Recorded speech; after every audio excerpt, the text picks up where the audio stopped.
Donc nous devons être à nouveau en direct. Désolé pour ce contretemps. En fait, pour tout vous expliquer, on a deux présentations PowerPoint et on ne pouvait pas passer de l'une à l'autre sans se déconnecter. Donc voilà, on est obligé de reconnecter. Donc, bon, nous revoici, nous revoilà. Ouais, ça y est, ça commence. Ok, ça marche. Et on voit la tour. Là, on voit le slide On normal. patiente un peu, que tout le monde se reconnecte peut-être. 7. Ça monte. C'est comme la température extérieure.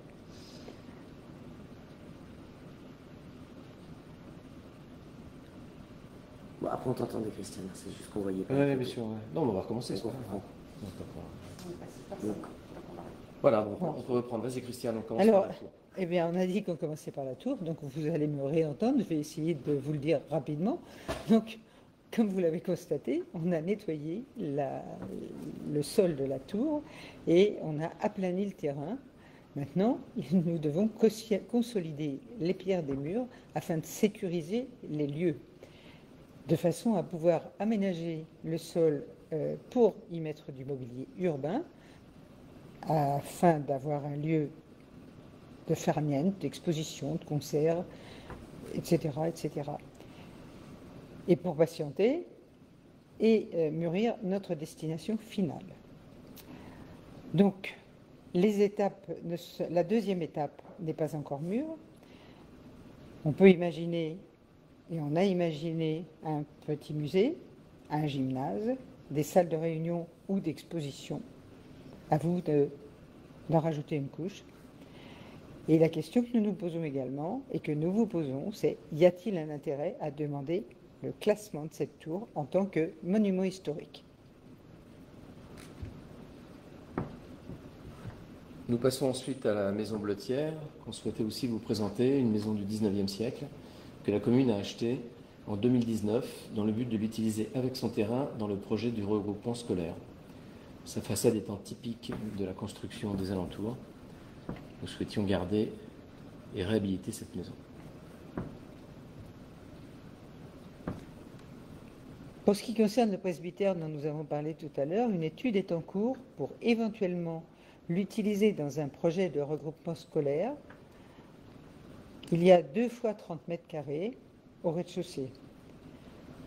Il y a un autre projet possible qui serait d'y aménager des appartements de type social pour y loger des personnes nécessitant des loyers modérés. Autre idée possible dans les projets, y faire des coworking artistiques en fonction des besoins locaux ou régionaux, des logements étudiants, car il y a une forte demande, ou des gîtes communaux.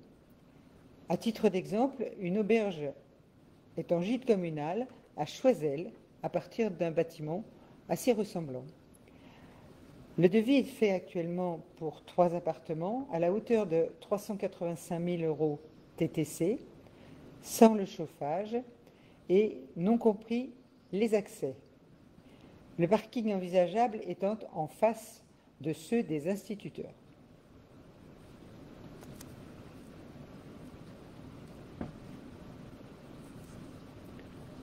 On arrive comme tout à l'heure au domaine d'Ors, et là nous travaillons sur un projet et son financement en collaboration avec le PNR, le département, la région et la Fondation du patrimoine.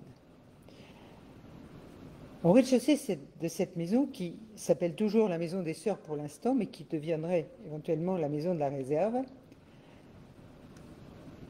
on pense à des expositions justement sur la réserve, un bar de rafraîchissement et une boutique. À l'étage, des bureaux, une salle de réunion associative pour la réserve et pour le PNR. Des devis sont faits, d'abord pour la mise hors d'eau, à savoir 185 000 € pour le gros œuvre et 60 000 € de toiture. Les aménagements tels que définis plus haut, à hauteur de 167 000 €. Nous avons fait une demande de subvention auprès de la mission Stéphane Bern en décembre 2020 et nous sommes dans l'attente de la réponse. La Fondation du patrimoine est également impliquée sur ce projet.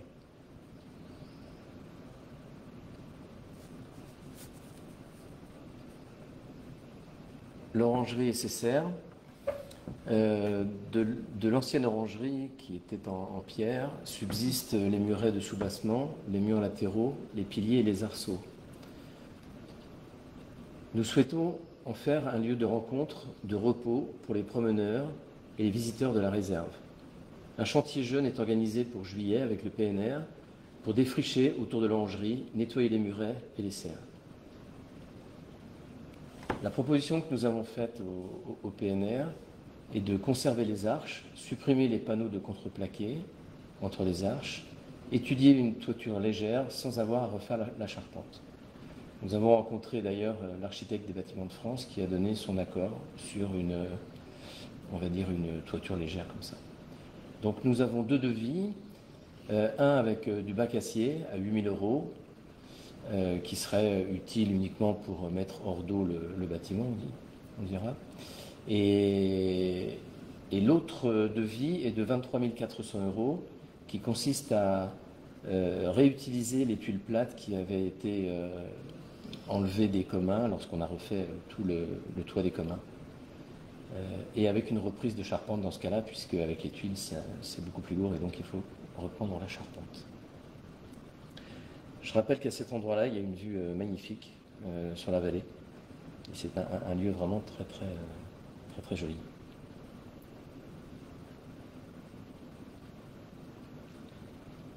La maison des communs et sa laiterie. Pour la maison des communs qui est donc au rez-de-chaussée et à l'étage, c'est aujourd'hui une maison qui était déjà habitée. Donc l'idée serait de la mettre à nouveau à la disposition d'une personne, d'une famille, qui pourrait assumer différentes tâches autour du domaine d'Ors. Tout d'abord l'entretien et l'animation du domaine et la surveillance de la réserve naturelle, et la gestion en tant que régisseur de la future salle polyvalente pour les utilisations privées et professionnelles, c'est-à-dire mettre à disposition la salle, expliquer son fonctionnement, faire les états des lieux. Concernant la laiterie, elle se situe au sous-sol en fait de cette petite bâtisse. Et l'avancée de la laiterie a été détruite pendant la tempête de 1999. Donc nous avons un projet pour lequel nous sollicitons aussi des subventions pour reconstruire cette avancée.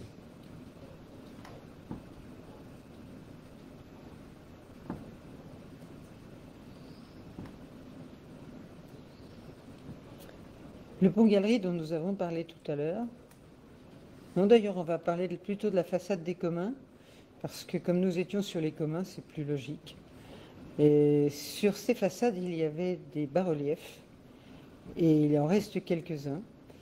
Nous avons donc très envie de restaurer ces façades historiques, comme à l'origine. Et nous pouvons pour cela solliciter les monuments historiques, des chantiers bénévoles, tout cela à mettre au point, mais en cours de projet débutant. On poursuivait tout à l'heure par le pont-galerie, donc on va continuer.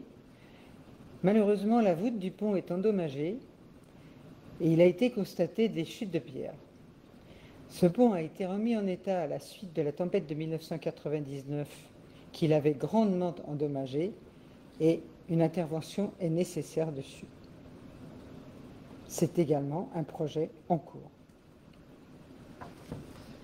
Alors une petite précision, ce petit tour du patrimoine de Châteaufort a fait l'objet aussi d'une visite organisée avec différents organismes et personnes politiques pour leur montrer quelle était l'étendue du patrimoine de Châteaufort et son état aussi. Et donc nous avons reçu la directrice du PNR, nous avons reçu les Bâtiments de France, nous avons reçu la commission des sites et récemment les archéologues, et récemment Jean-Noël Barrot, notre député, qui était très sensible à tout ce patrimoine et qui essaie de nous aider du mieux possible pour obtenir des subventions. Voilà, nous avons fait tout notre petit tour de Châteaufort. Donc nous allons maintenant regarder un petit peu, complètement vos questions et y répondre. Donc laissez-nous quelques minutes pour qu'on puisse voir les questions en live qui ont été posées. Je vais savoir si... Il faut qu'on aille les autres. Qu'est-ce que tu dis? Alors,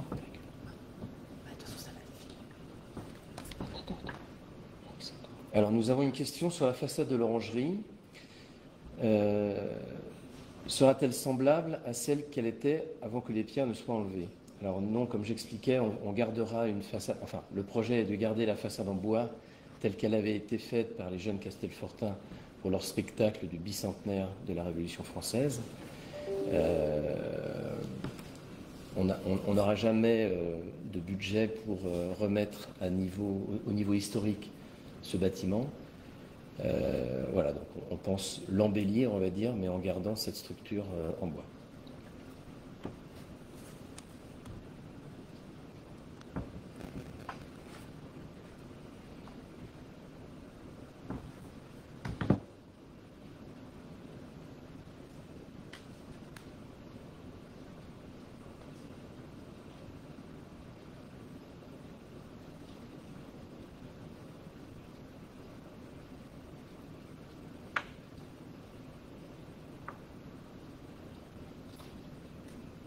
À part ces bâtiments au péril, quels sont les autres bâtiments faisant partie du patrimoine de Châteaufort? La liste est longue. les bâtiments Alors, sur lesquels... les autres bâtiments de la commune, il y a la mairie bien sûr avec toutes ses annexes, il y a les écoles, l'église, le prieuré, je viens d'oublier, le prieuré qui est privé. Qui est privé, qui n'est pas un bâtiment public.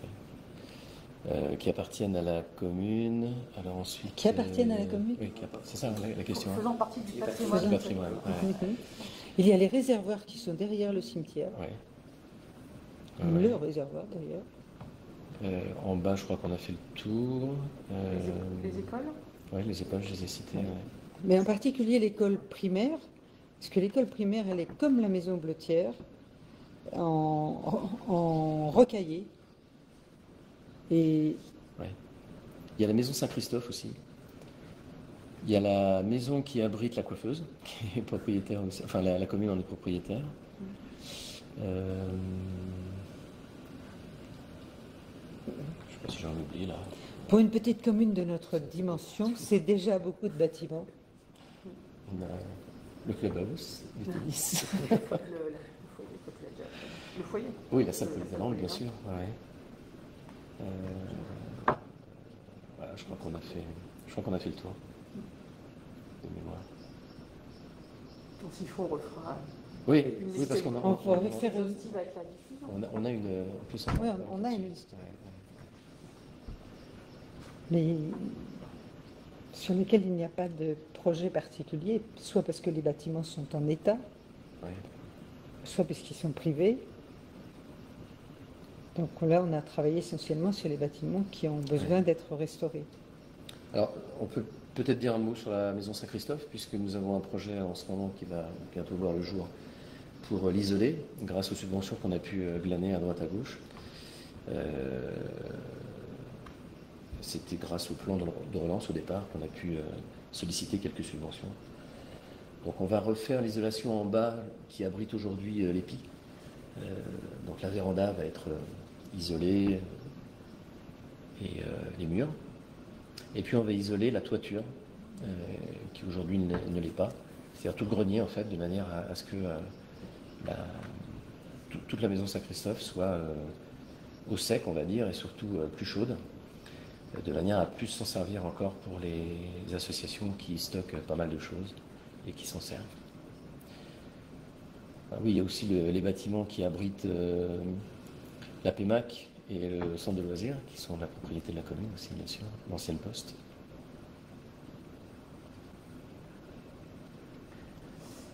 Alors, il y a une remarque sur l'orangerie. Lors du spectacle du bicentenaire de la Révolution, il y avait encore l'orangerie en pierre. Par contre, je ne sais pas dater ce spectacle. On va voir plus tard. C'était en 1989. Ah bah oui, je suis bête. Non, mais non, pas du tout. J'ai lu mécaniquement le truc sans comprendre ce que j'étais en train de vous lire, pardon. Et une autre question, a-t-on trouvé un accès à la salle souterraine qui se trouve vraisemblablement sous le donjon? Pour le moment, on attend déjà les archéologues Ouais. qui sont venus récemment. Et il faut qu'on avance sur le sujet. Nous avons reçu, comme disait Christiane, l'archéologue des Bâtiments de France, qui a accepté de nous faire l'étude archéologique du sol et des murs de la tour gratuitement. Donc ça, c'est plutôt une bonne nouvelle. On attend qu'il puisse mettre ça dans son planning. Et donc ça va nous permettre effectivement de sonder les sols aussi et de voir si effectivement il y a Mais comment on appelle ça, des souterrains tout bêtement.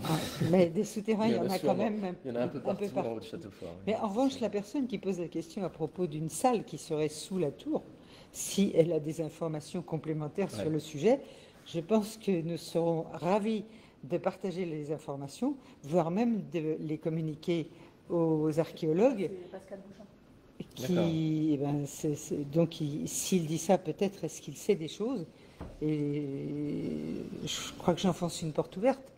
Mais il ne faut pas hésiter à nous en faire savoir plus, et les archéologues seront ravis aussi. Alors, pour revenir sur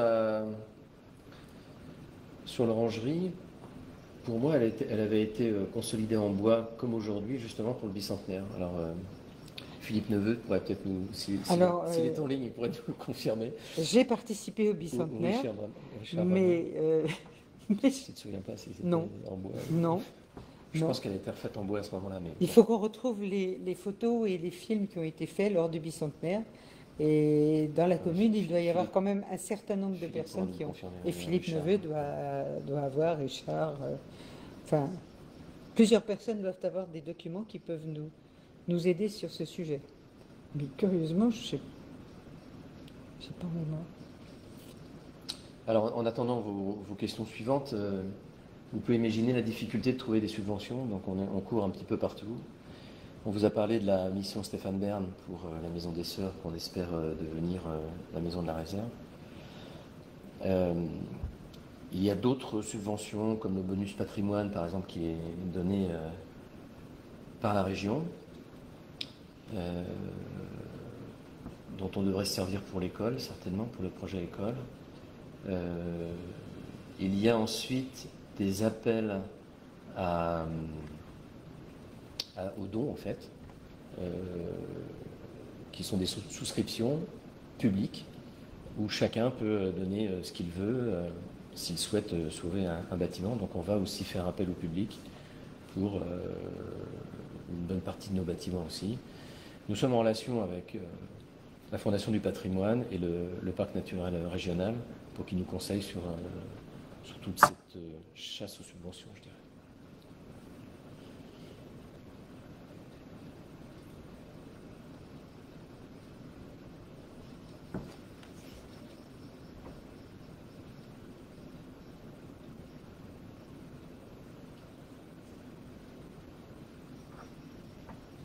Une nouvelle question pour l'instant, mais il faut... Alors, pour ceux qui ne connaissent pas la laiterie, il y a un film français qui s'appelle Chouette, mes parents divorcent, si je ne me trompe pas, ouais, c'est ça. Oui, c'est ça. Dans lequel vous avez beaucoup de vues et de scènes tournées autour de l'orangerie. On voit très bien l'avancée de l'orangerie qui était en bon état à cette époque-là. Et on y voit à l'intérieur, puisque les enfants, ils font leur réunion. La laiterie. Dans la laiterie, oui. Ah, j'ai dit l'orangerie, pardon, excusez-moi, la laiterie. La laiterie, donc le petit souterrain sous la maison de la réserve. Oui, c'est pas vraiment souterrain. Donc voilà, dans ce film-là, je ne sais plus, c'est après une bonne heure, je crois. Ça se passe à Château-Fort et on y voit très bien l'intérieur de la laiterie. Qui, heureusement, n'est pas trop dégradé. Non. Ouais, plutôt en bon À état. l'intérieur, du moins. C'est une bonne nouvelle. Ouais.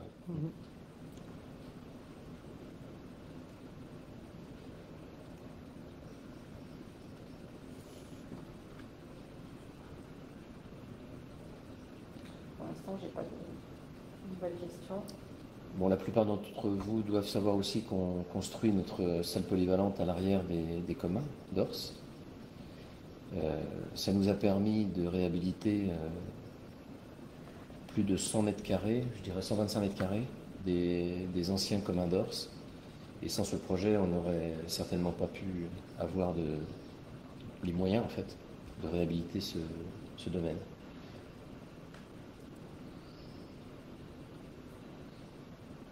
Le reste des communs étant utilisé par l'association Les Jeunes Castelfortin.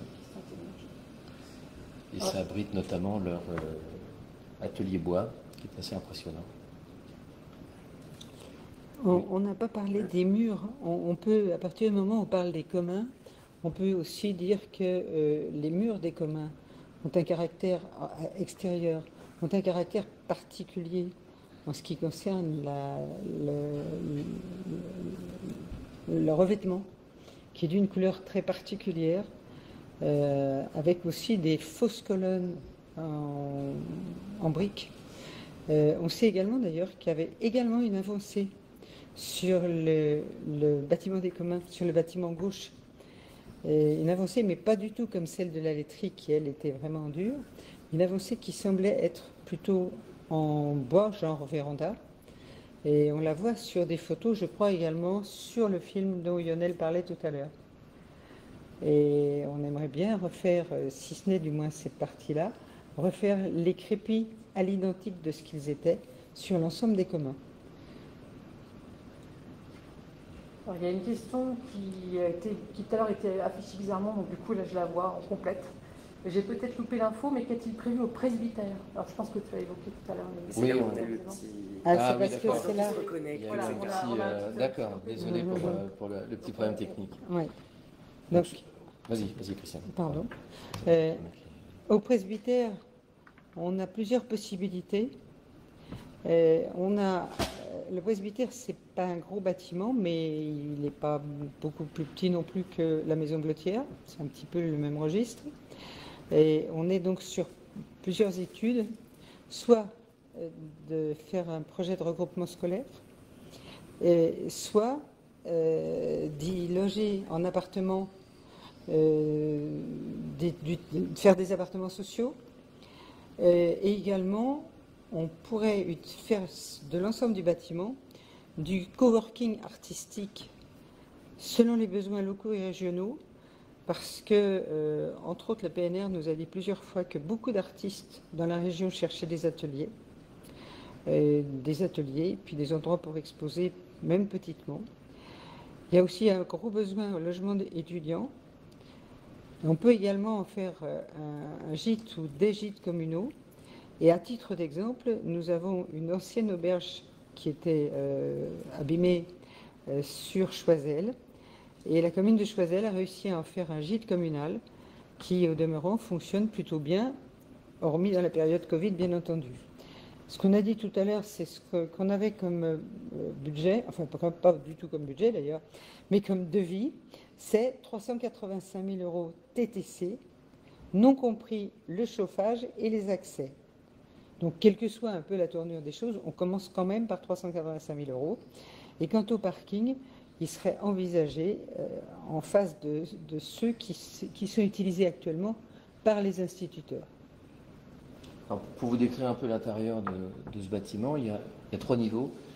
Et chaque niveau fait 2 fois 30 mètres carrés. Alors, quand on parle de 2 fois 30 mètres carrés, c'est-à-dire qu'il y a un mur porteur en plein milieu qui nous serait difficile de démolir ou de toucher sans refaire une reprise très coûteuse. Donc voilà, il faut imaginer qu'il y a un mur au milieu qui soutient jusqu'en haut. Et donc on a à chaque fois 2 grandes pièces de 30 mètres carrés. Aujourd'hui, il y a une salle de bain, etc. Et donc le devis pour les 3 appartements là permettait d'avoir un appartement à chaque étage.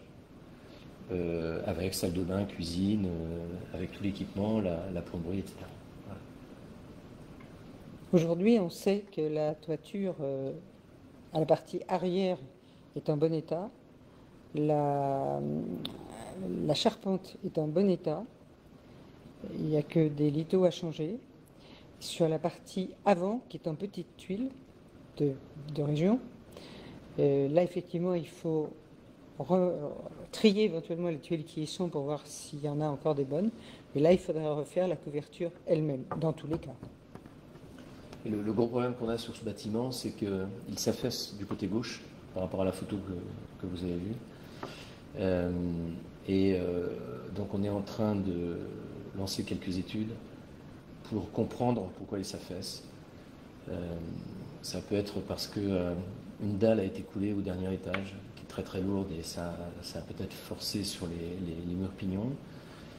Une autre possibilité, ce serait que le terrain s'affaisse. Il y a une cuve à mazout en sous-sol qui pourrait s'affaisser peut-être. Et donc voilà, on est en train de chercher les causes pour pouvoir trouver les remèdes.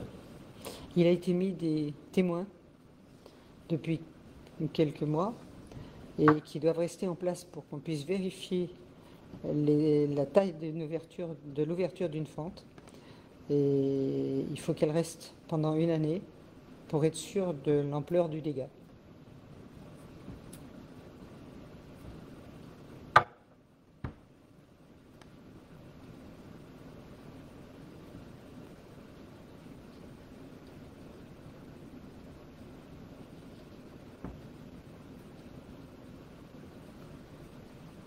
Alors bien sûr, vous pouvez continuer à poser vos questions en dehors de ce Facebook Live.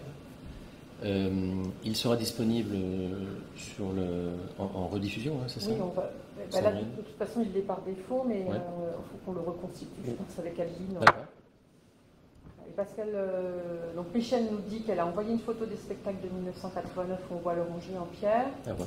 Et Pascal Bouchin dit qu'il se tient à disposition pour ce qui concerne la préservation du patrimoine de notre village et félicite les élus pour l'intérêt qu'ils portent à ce patrimoine. Merci beaucoup. Eh ben, c'est très agréable. Donc, effectivement, je pense qu'on ne fera pas de faire appel aux compétences du village sur le sujet. Ouais. Mais Pascal est certainement une personne qu'on va solliciter. S'il ne le savait pas, maintenant il le sait.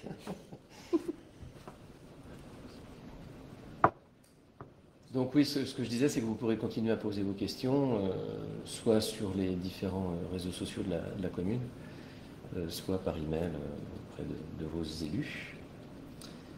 Je voulais remercier notre service communication qui nous a bien aidé à cette préparation, Adeline et Sandrine. Et s'il n'y a pas d'autres questions, on va peut-être s'arrêter là. Oui, on va attendre un petit peu. Oui. Pour l'instant, j'en ai pas.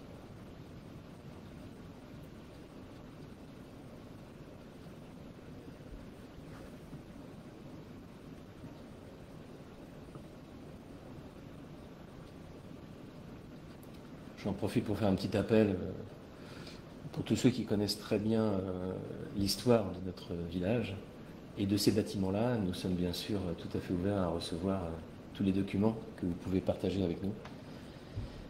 On a pas mal de personnes au Jeune Castelfortin qui nous ont donné déjà beaucoup d'informations. Je citerai Richard Bronner, Claudine Schmitt. Claudine Schmitt, qui sont en train d'ailleurs d'écrire quelque chose sur le sujet. Je ne sais pas si On va on pas a le droit de dévoiler. le dire, je ne révèle pas. Mais voilà, donc n'hésitez pas à partager des cartes postales, par exemple. On sait qu'il y a plusieurs Castelfortins qui ont des grosses collections de cartes postales, mais surtout les histoires, c'est ce qui nous intéresse, pour pouvoir mieux comprendre notre patrimoine et son histoire.